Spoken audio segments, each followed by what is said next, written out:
चलिए शुरू करते हैं आज की क्लास। एक कैंटीन को प्रतिदिन 13 दर्जन केलों की आवश्यकता पड़ती है, तो उसे 13 सप्ताह में कितने केलों की आवश्यकता होगी। इसके लिए सबसे पहले 13 दर्जन केले यानी कि एक दिन में, तो 13 × 12 156 केले एक कैंटीन में एक दिन में खाए जाते हैं। कोई भी कैंटीन हो सकती है। तो एक सप्ताह में कितने केले खाए जाएंगे?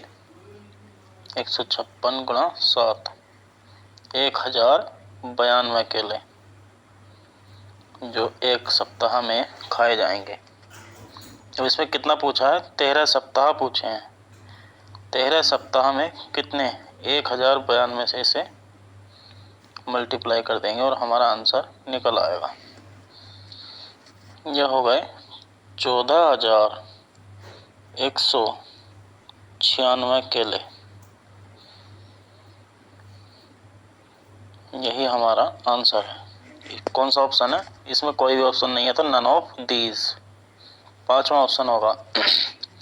कई बार ऐसा भी पूछ सकता है कि कितने दर्जन केले 13 सप्ताह में खाए जाएंगे, तो इसके लिए 14,196 अपॉन 12, तो कितने होगा ये? 1183 केले, 1183 दर्जन केले यहाँ पर 13 सप्ताह में खाए जाएंगे। चलिए देख लेते हैं नेक्स्ट क्वेश्चन।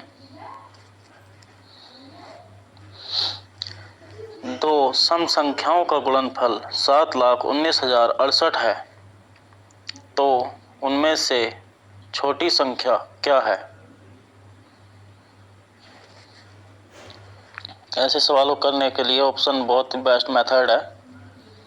जैसे कि अब इसमें लास्ट 68 है, यानी कि 8 है लास्ट में, तो हम देखते हैं कि किस किस की मल्टीप्लाई करके 8 आ सकता है। 2 और 4 की। अब चारों ऑप्शन में ऐसा है कि 4 भी और 2 भी है, तो अब थोड़ा सा और दिमाग लगाएंगे। जैसे कि 80 का स्क्वायर कितना होता है? 6400। ये 7 लाख है, यानी कि अगर 800 का स्क्वायर लिया जाए तो 6,40,000 हो जाएगा, समथिंग। इसीलिए 842 और हम 854 की गुणा करके देख लेते हैं, जो हमारा कितना? 7,19,068 पूरा आ जाएगा। और यही हमारा आंसर। इसमें क्या पूछा है? छोटी संख्या क्या है? इसमें छोटी संख्या पूछी है, तो छोटी संख्या है 842, जो कि हमारा आंसर है। चलिए देख लेते हैं नेक्स्ट क्वेश्चन। दो क्रमागत सम संख्याओं के वर्गों का योग 6500 है, तो इनमें से बड़ी संख्या कौन सी होगी? अब इसमें क्रमागत है और सम संख्याएं हैं। अगर सिर्फ सम संख्याओं का योग पूछा होता तो हम बड़ी आसानी से इसे बता सकते थे। जैसे कि 80 और 10 के जो वर्ग हैं वो 6400 प्लस 100 6500 ही बैठ रहा है। इसे हम कर सकते थे, लेकिन इसमें 2 क्रमागत पूछी हैं और दोनों ही सम संख्याएं भी होनी जरूरी हैं। यह शर्त पहले ही सवाल में दे दी गई है। तो इसके लिए या तो हमें स्क्वायर याद हो तो बहुत ही बढ़िया बात है, अगर नहीं भी है तो मल्टीप्लाई करके निकाल सकते हैं। देख लेते हैं। चलिए, जैसे 44 का स्क्वायर 1936, 45 का 2025 और 56 का 3100 36 और 58 का 3364। तो ये लगभग कितना, इसको ही ऐड करके देख लेते हैं। 3,000, 6,000, 300 और 100, 6400, 36 और 6400, 6500 हो चुका है। तो दो है, क्रमागत भी हैं और सम संख्याएं भी हैं दोनों, सॉरी 56 और 58, हाँ दोनों क्रमागत हैं और सम संख्याएं हैं। इनके बीच में सिर्फ एक 57 आता है जो विषम है। और इसमें पूछा क्या है, इसमें बड़ी संख्या पूछी है 58, जिसका स्क्वायर 3364 है। इसलिए हमारा आंसर क्या होगा, 58।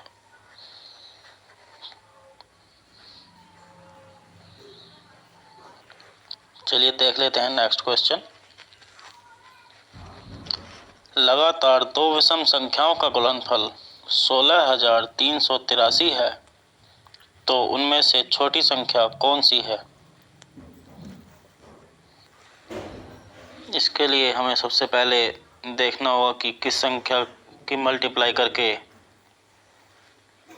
3 आ सकता है लास्ट में। तो इन सभी में किसी में भी मल्टीप्लाई करो। देखिए, एक में करेंगे 3 से तो 3 आ जाएगा, इसमें भी 3 आ जाएगा, इसमें 3 की 1 से करेंगे तो भी, और 27 यानी कि 7 की अगर 9 से करेंगे तो भी 3 ही आ जाएगा। अब इसके लिए हमें थोड़ा सा अपने दिमाग को कंट्रोल में रखना होगा और सोचना होगा कि जैसे कि 13 का जो स्क्वायर है वो कितना है, 169। अब अगर इसे 130 का बनाना हो तो 2 जीरो इसके पीछे लगा देंगे, 16,900, और ये कितना है, 16,383, लगभग समथिंग आसपास ही है। तो इसके लिए हम पहले मल्टीप्लाई करके देख लेते हैं, जो 16,900 से कम हो, यानी कि 130 से कम हो। 131 तो अधिक है, यानी कर नहीं सकते। 143 भी अधिक है, इसे भी नहीं कर सकते। तो दो ऑप्शन तो बिल्कुल गलत हो चुके हैं। अब हमारे पास सिर्फ दो ऑप्शन बचे हैं, 121 और 127। अब 12 का अगर हम स्क्वायर करके देखते हैं तो 144 आता है, जो 14,400 है। तो इसका मतलब 120 का जो वर्ग होगा वो 14,400 हो गया। तो 121 भी गलत हो गया। अब एक ही ऑप्शन हमारे पास बचा है, चाहे तो इसे लगा दें और हम चाहे तो इसे चेक भी करके देख सकते हैं। 127 इंटू 129। देखिए 129 कैसा है, इसमें लगातार और दो विषम संख्याएं पूछी हैं, और उसमें भी छोटी संख्या। 9 सत्ते 63। पहला तो हमें यहीं पर मिल चुका हमारा हिंट, जो कि बिल्कुल सही होगा। और इसके जो मल्टीप्लाई है वो 16,383 ही आएगी। तो इसमें क्या पूछा है, छोटी संख्या। छोटी संख्या होगी 127, और यही हमारा आंसर होगा। चलिए देख लेते हैं नेक्स्ट क्वेश्चन। दो क्रमिक सम संख्याओं का गुणनफल 4488 है, तो उनके बीच की विषम संख्या कौन सी होगी? कितना बढ़िया सवाल है। उनके बीच की विषम संख्या पूछी है। जैसे 70 का 7 का 49 है, तो 70 का 4,900 हो गया, और 60 का 3,600 हो गया। तो 70 और 60 के बीच में कोई भी दो संख्याएं हो सकती हैं। 65 का स्क्वायर 4225 हो गया, तो इससे भी अधिक ही होगी, क्योंकि 4488, लेकिन इसके लगभग नियर बाई होगी। तो 66 का स्क्वायर करके देख लेते हैं, सॉरी स्क्वायर बोल दिया गलती से। 66 और 68 की गुणा करके देख लेते हैं। 66 इंटू 68, यह क्या हो गई, 8 छंग 48,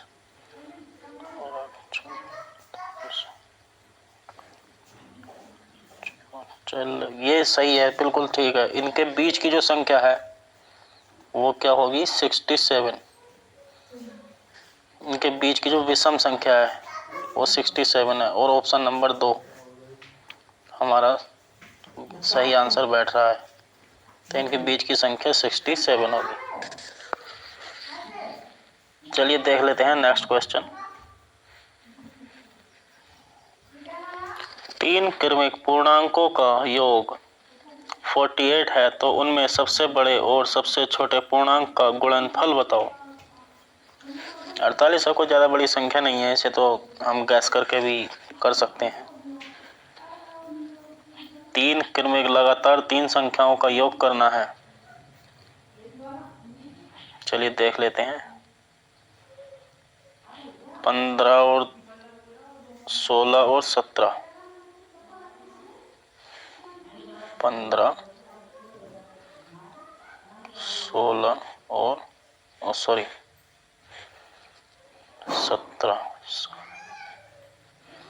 7 और 6 13 और 5 18, 3 और 1 4। इनका योग जो है 48 ही बैठेगा। अब इसमें क्या पूछा है? सबसे बड़े, जो सबसे बड़ा पूर्णांक है और सबसे छोटा, इन दोनों का गुणनफल बताना है हमें।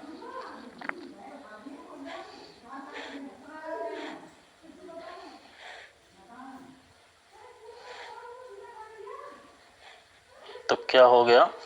15 सत्ते 105,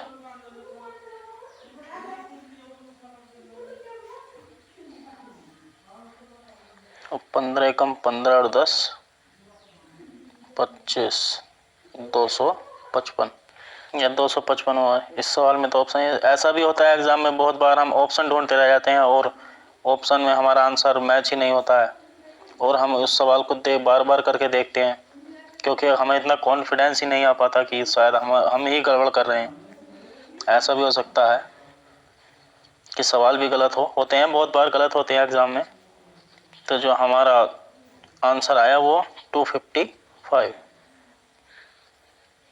चलिए देख लेते हैं नेक्स्ट क्वेश्चन।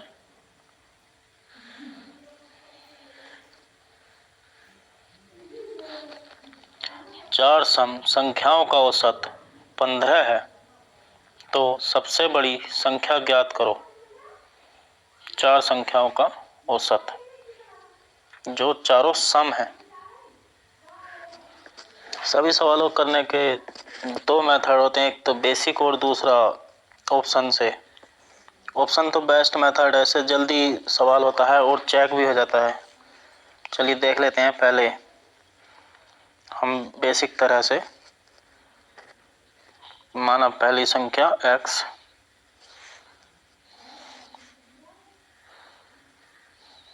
दूसरी x प्लस 2,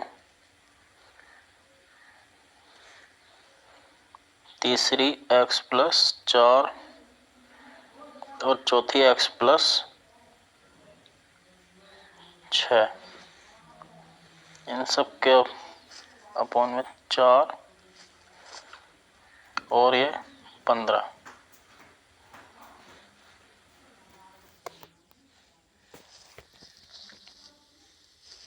अब x बराबर 15,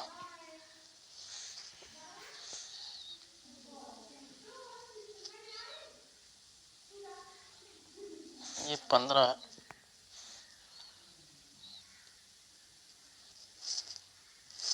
गुणा 4 माइनस 4 और 2 6 और 6 12 और अपॉन में 4। इसका आ गया 48। 15 चौका 60 में से अगर 12 घटाएंगे तो 48 ही बचेगा बटे 4। तो x बराबर क्या आ गया? 12। अब हमसे सबसे बड़ी संख्या पूछी है तो 12 और x प्लस 6, यानी कि 12 प्लस 6 कितना हो गया? ये 18। सबसे बड़ी संख्या 18 हो गई और यही हमारा आंसर भी होगा।